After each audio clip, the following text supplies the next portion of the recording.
ఉగాది శుభాకాంక్షలు అన్నయ్య. తెలుగువారి నూతన సంవత్సర శుభాకాంక్షలు రా తమ్ముడు. నాకు డౌట్ అన్నా. ఫెస్టివల్ రోజు కూడా సబ్జెక్ట్ డౌట్స్ ఏంట్రా?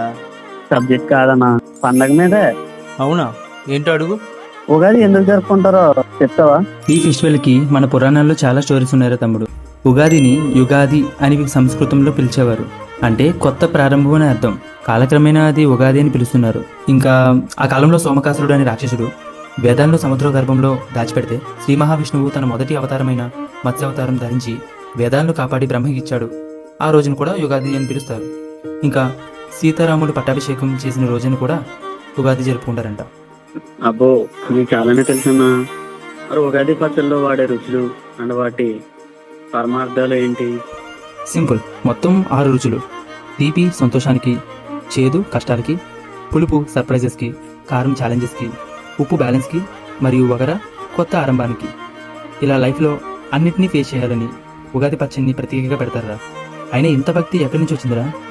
మా క్లాస్మేట్ క్యాలరీ నుంచి అన్నా.